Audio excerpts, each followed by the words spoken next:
Hello and welcome to the British Dapper, and today we're talking about, is the bow tie dead?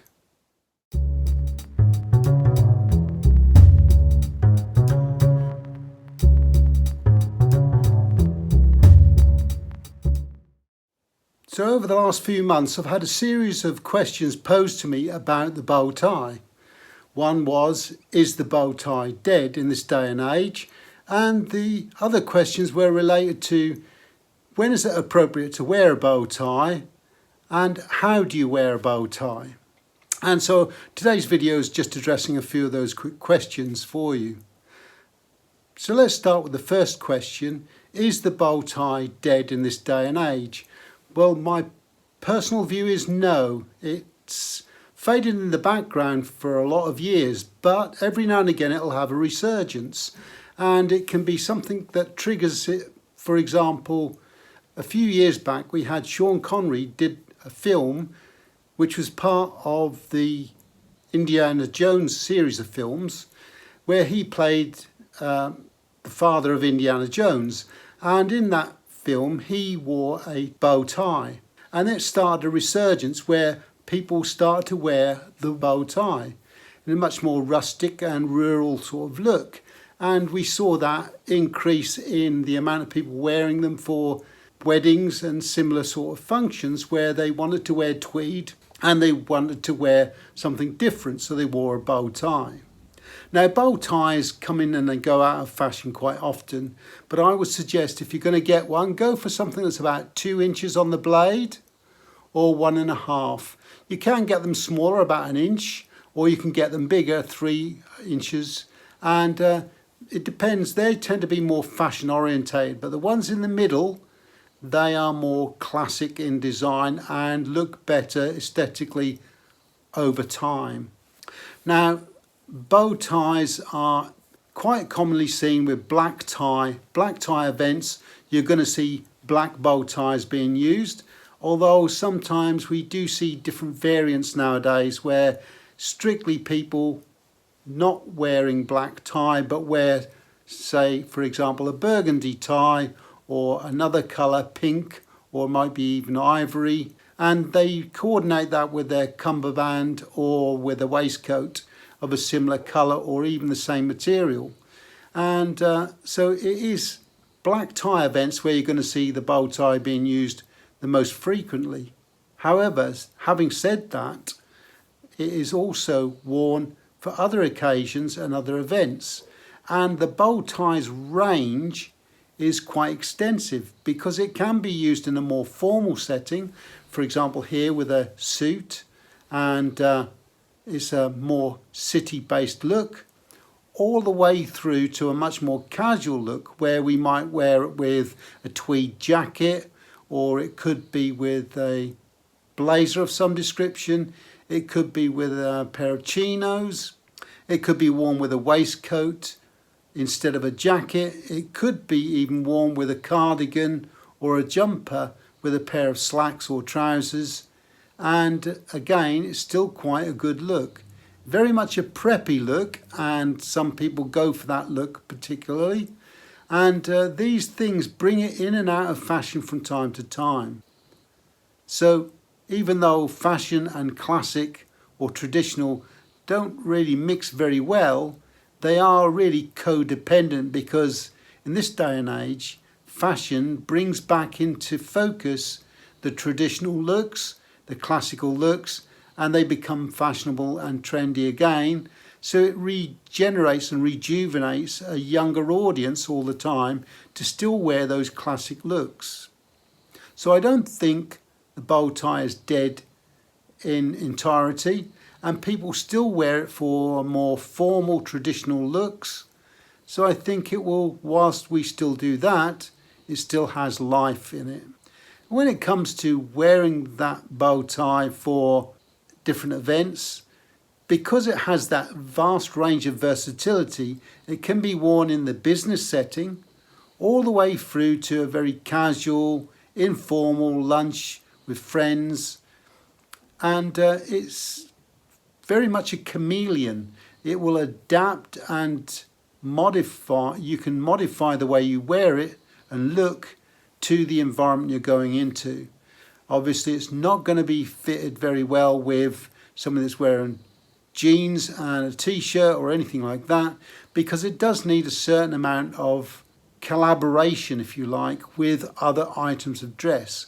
So for example, if you're going to wear a bow tie, we really need to wear a dress shirt of some description, even if it's patterned. But it does need really a cutaway collar, a little bit cutaway, gives it a better aesthetic. And whilst this has got a standard placard at the front, it could be a covered placard or something like that to cover the buttons, which makes it a little bit more of a particularly good look and smoother, a cleaner look. But I wouldn't be put out too much if you haven't got that type of shirt, because it still goes really well even with ones with the buttons that are showing. And it's a really good clean look, preppy, a little bit if you want to play the nerdy element in your outfits or your ensembles, but again it's still a good look and very versatile. Now the other thing to think about is, how do we actually tie the bow tie? So let's have a look at that in a little bit more depth.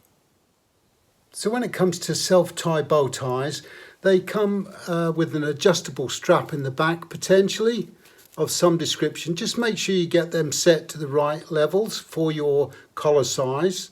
And then all we need to do then is to place it around the neck, lift the shirt collar up. It makes it easier to tie the tie knot. And we need one bit longer than the other. That's the start point here for the actual tie. So we just need to cross the larger one over the shorter one and bring it around the back and push it up and through. Now this bit here we don't need at the moment, so we bring this bit here, put the tie there and bring it across, and we've already got the start of the bow. Bring the next bit over, so then we have the second part. This is the awkward bit where we need to pinch the two pieces together, and you'll notice in the back here we have a small hole, an aperture, and that's where we need to then pass this part of the blade through that hole.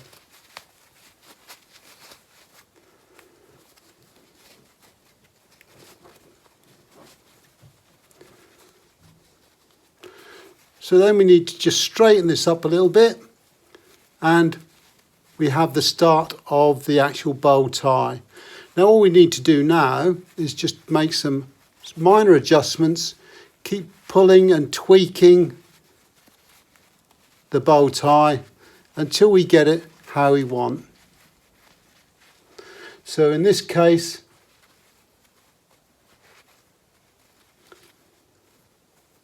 here we have the bow tie.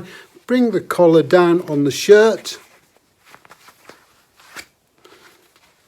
straighten it out the back,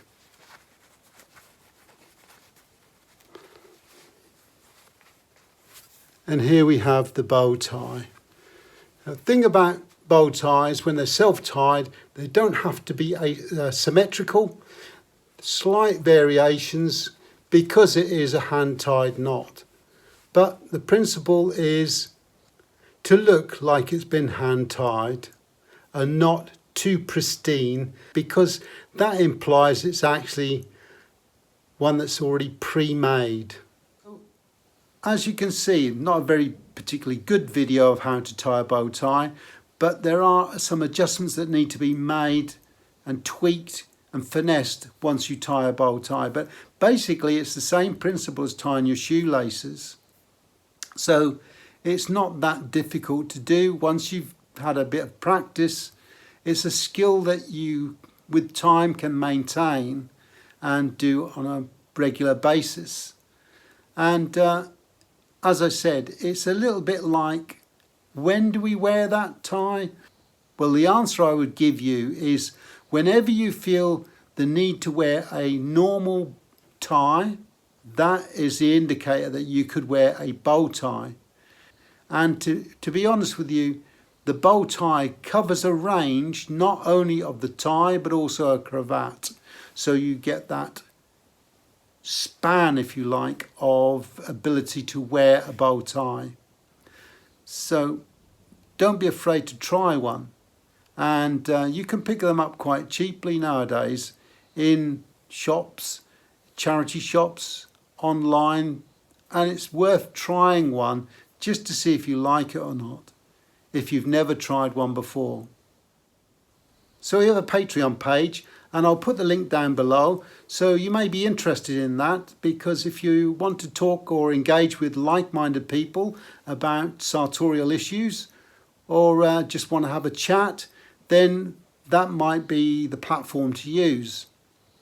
So depending on the level of access you go for, you could have monthly additional videos or weekly videos, behind the scenes videos, and in addition to that, access to our WhatsApp group for general chats and discussions, and in addition, meets and greets and similar sorts of events. We also run question and answer sessions that happen once a month, and also you have the ability to speak to me about one-to-one coaching, or if you just want to even have a chat with me, you can do that on a monthly basis. So I hope you enjoyed the video. If you did, give us a thumbs up. If you'd like to subscribe, then please feel free to do so. We have a Buy Me a Coffee page, so if you'd like to make a contribution to the channel, then please feel free to do so. We also love constructive comments, so if you'd like to make some, jot them down below. We'll get back to you as soon as we can. And if you've got a question you'd like to pose to us, or you'd like an answer to, then why not jot it down? We'll try and answer your question for you. We also like ideas for future videos, so if you want to make a contribution and make a suggestion about future content, then please, again, jot it in the notes below and we'll get back to you as soon as we can. The next video could be something that you've recommended or suggested. So until next time, take care.